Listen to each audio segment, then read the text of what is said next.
Disclaimer, these rants are my own personal opinion. I have no qualms with anybody who likes this game. I could not enjoy it, but if you enjoyed it, I'm glad you were able to find happiness. I don't feel like a hero, I feel like I just exist here.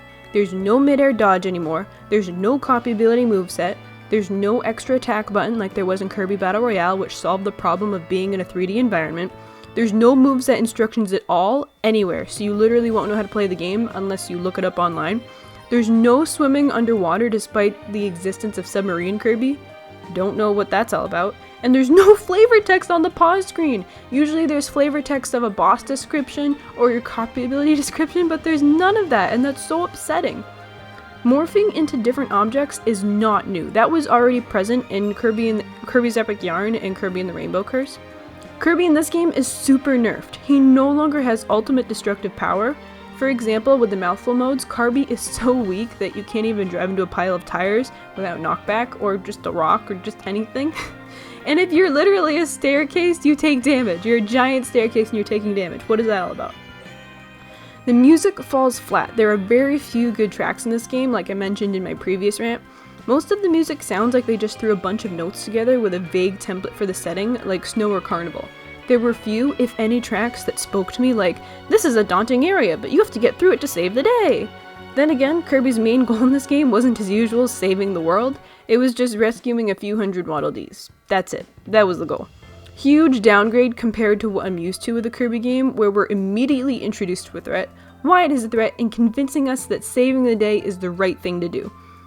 There was so little enemy diversity in this game, I just saw the same enemies over and over again. The snow world was so forgettable that I literally beat the game thinking that I'd only played through 5 worlds. Also, it's only 2-player, there's no 4-player whatsoever in this game, despite other Kirby games using 4-player, even Kirby 64, where Kirby 64 there was 4-player with the minigames, there's no 4-player anywhere here, no 3 or 4-player at all. And there's also no online play. If they were going to take away the 3 or 4-player aspect, at least add online play for 2-player.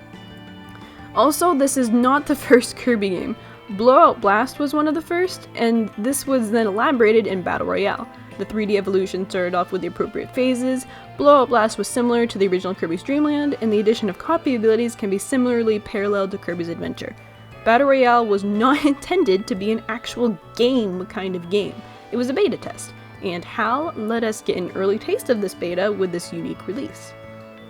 The final boss reminds me of Mewtwo. He basically is Mewtwo.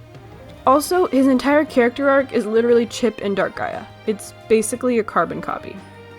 In conclusion, this game does not feel like it belongs. When I got to the final world, I found it could be likened for me to the Metroid Other M of the Kirby series. Not because it's in 3D, not because of any specific level design choices, but because they left out everything that makes Kirby special. An arsenal of copy abilities, infinite power, extremely destructive capabilities, and awesome bosses with the best, most inspiring theme songs around. It feels like anything like somebody new directed this project. Actually, I think that's true. I think someone new did direct this project. Someone who knew about the series but didn't know the details that made the series special. They knew about King Dedede, they knew about Meta Knight, and they knew about Waddle Dees. Those characters had clear roles in this game, but while the characters were alright, it didn't give me enough motivation to care about this game. I am not saying that a 3D environment, world, and gameplay do not suit Kirby. I think he works great in this format. It's everything else that doesn't fit, and it's not just because we're in a new world, pun not intended. We've been to other worlds and dimensions before, and there's nothing wrong with this one.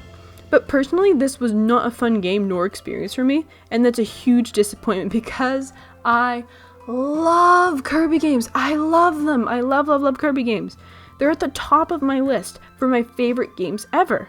This one just didn't come close to creating a fun experience for me. It took everything away that I loved, and it was the least inspiring video game I've ever played, and the only hope I can cling to is that they'll do better with their next game. Then again, I said that when I was let down with Star Allies, so maybe my fun with new Kirby games is just over.